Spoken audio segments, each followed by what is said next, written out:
Please like, subscribe, hit the notification bell and share our videos so we can continue to bring you news and stories from around the world.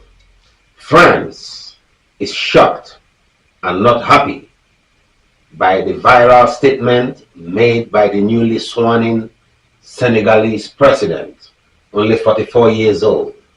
Listen carefully and tell us what you think.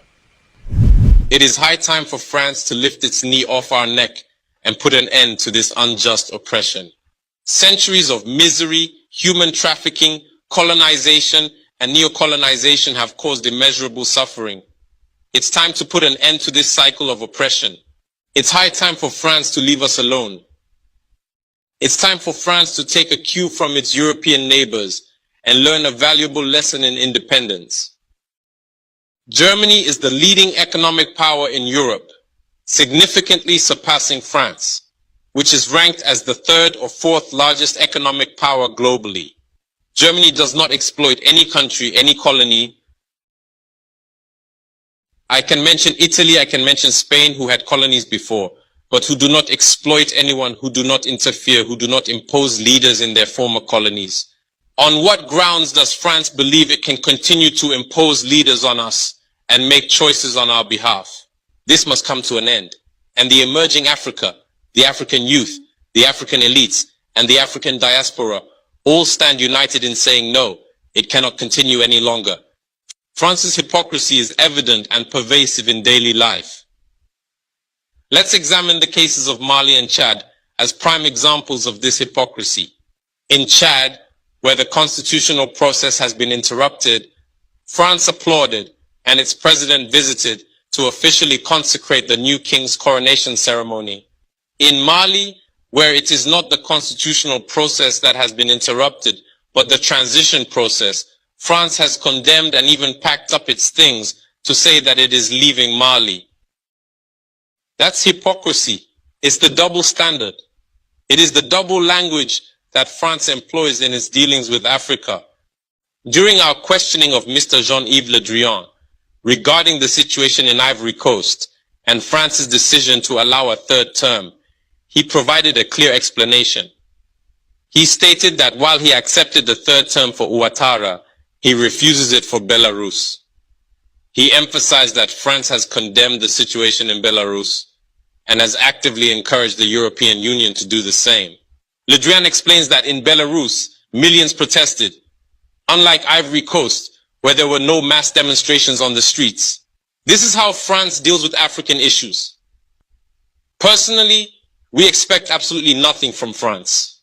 We desire her to cease meddling in our matters so that the people of Senegal can exercise their freedom of choice rather than being influenced by France's selection of a candidate using the tactics we are aware of. We begin by targeting individuals, adorning them with the Legion of Honor or a similar knightly rank, enlisting them in Masonic lodges, and informing them to prepare themselves as they will be next in line. Even the hypothesis that Macky Sall may not succeed, we know who is being prepared by France. This must come to an end. It will not occur in this manner any longer. Let's be clear. We have absolutely nothing against the French people.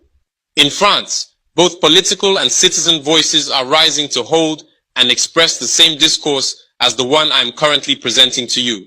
For example, the deputies, such as Mrs.